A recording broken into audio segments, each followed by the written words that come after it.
Alright everybody, I do apologize that it has been a long while since I have tended to my blank DVD collections, but that is because I have been super busy with work and everything and celebrating my birthday. And a lot of you out there in YouTube land don't know about this, but my two guests, Lee and Rob, do. Well, don't worry. All the shit buried in the sun that says that it's been edited for content.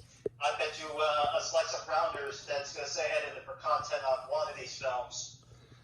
And as for what it is I did besides been working, I have bought myself a new car. Awesome. For those who don't know what kind of car I bought, it is a Honda Civic Hatchback Sport. It's a 2019. I will show that in a future video. But for right now, we're going to focus on this part of my blank DVD collection, in which you're looking at 5 movies on this disc, and they are as follows: Alien vs. Predator, which is a 2004 film; Brave, which is a 2012 film; Waking Sleeping Beauty, which is a 2009 documentary; Trenchcoat, which is a lesser-known 1980s Disney film. I think it's from 83? I want to say 1983. And then E.T. the Extra-Terrestrial, which is from 1982. Which has the Universal logo go backwards. That's right. But truth be told, Rob... Yeah? I'm actually surprised we're able to fit 5 movies onto a single disc. And I'll tell you how I did that, Lee. Because one of the options is...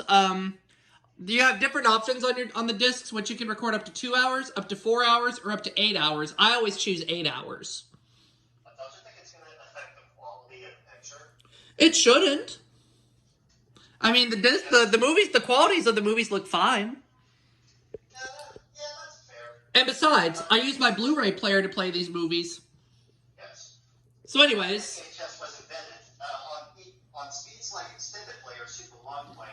The picture quality and probably the sound as well are heavily sacrificed.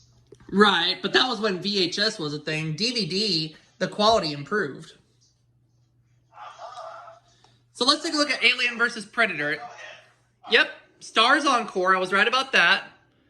And it is a PG-13 rated film containing adult content, adult language, and violence. Made by 20th Century Fox. Yep.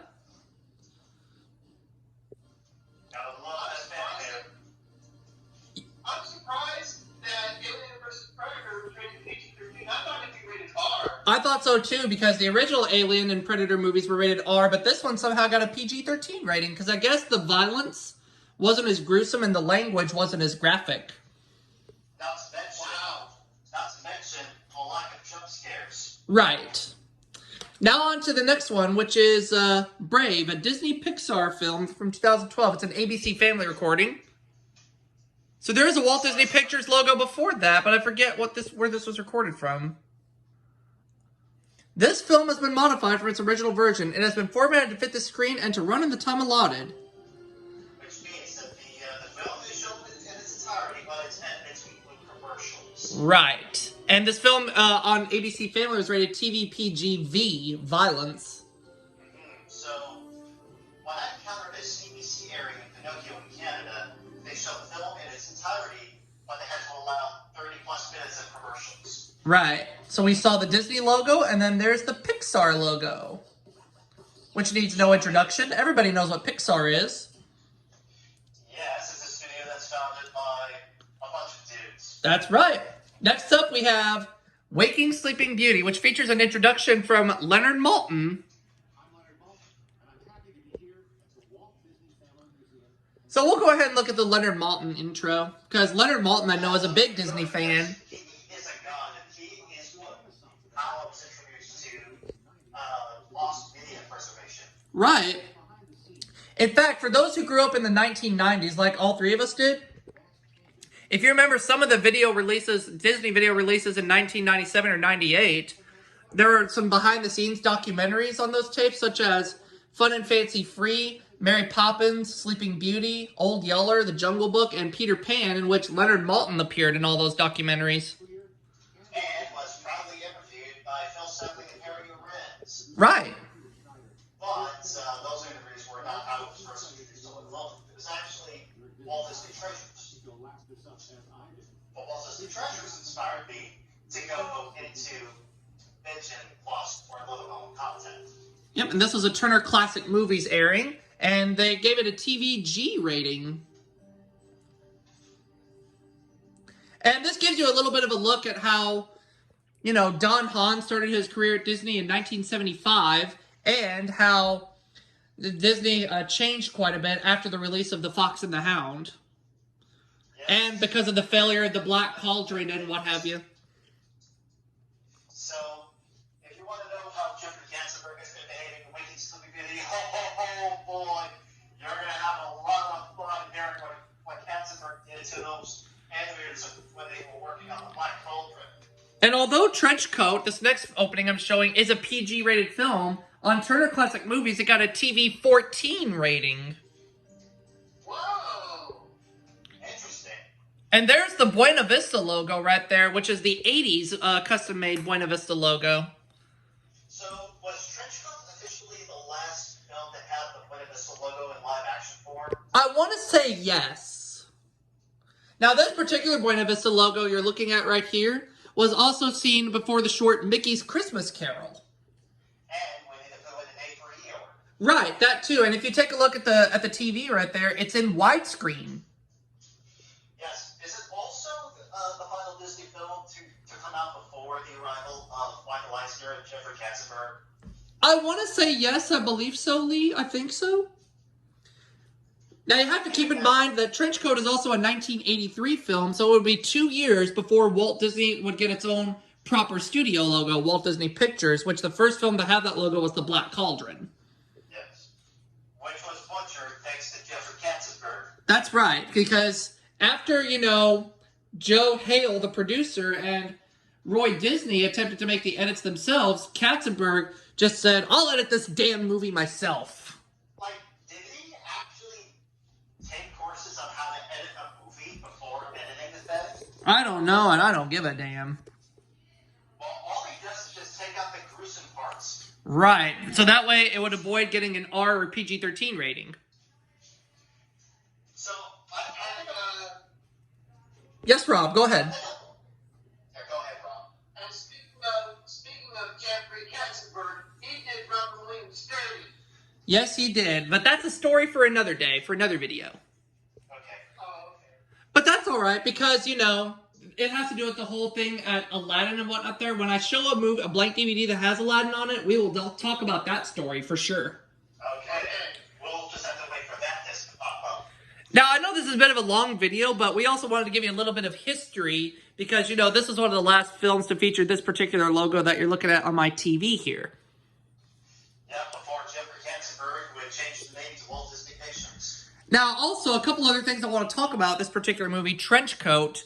It only had one home video release, at least as far as I know. I could be wrong. Now, also, a couple other things. Siskel and Ebert declared Trenchcoat as one of the worst reviewed films of the year. But until they saw North, they saw nothing. But, however, was this film at the top of their list of the most hated films of '83? I think it was either Staying Alive or maybe Jaws 3. I don't know. And then another interesting fact about this film. Do what? Oh yeah, I thought you were referring to a pop song by the Bee Gees. Oh, no. No, I'm talking about something entirely different. But anyways.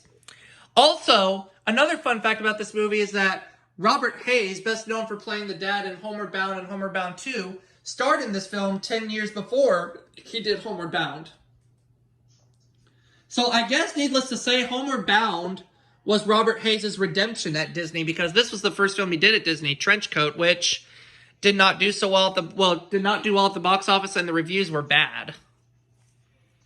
But I digress. I'm not here to judge. Yeah, we'll talk about the critical consensus on another day. Yeah, we'll talk about it another day. But anyways, now that you've been given a brief history lesson in regards to Buena Vista and whatnot there at Disney in the 1980s, let's go ahead and move on to the last film on here, on this disc, which is E.T. the Extra-Terrestrial, which is one of only 2 films to feature the old school Universal logo played backwards. The other one is the house with clocks in its walls, or something like that. I forget the exact name of the title. Yeah, because I was actually surprised that such a logo would make a reappearance. Right. Disney would send you a jump scare right after the Thriller re-release by Michael Jackson. Right. And now you're going to see the Universal Pictures logo backwards for E.T. the Extra-Terrestrial, which is one of only 2 films to have this happen.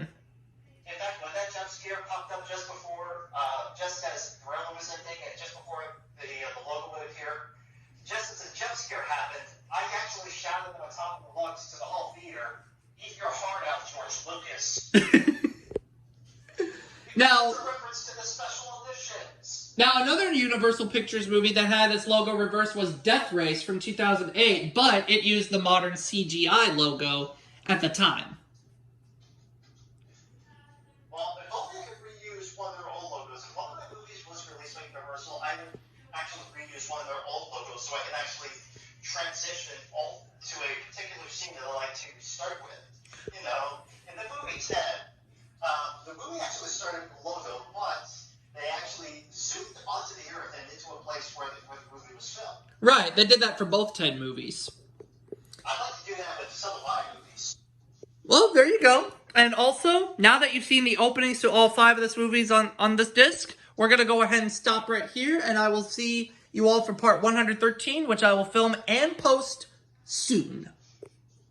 And until then, folks, keep your feet on the ground. And in regards to the Black Hole, I hereby petition Disney to hashtag release the free Katzenberg cut.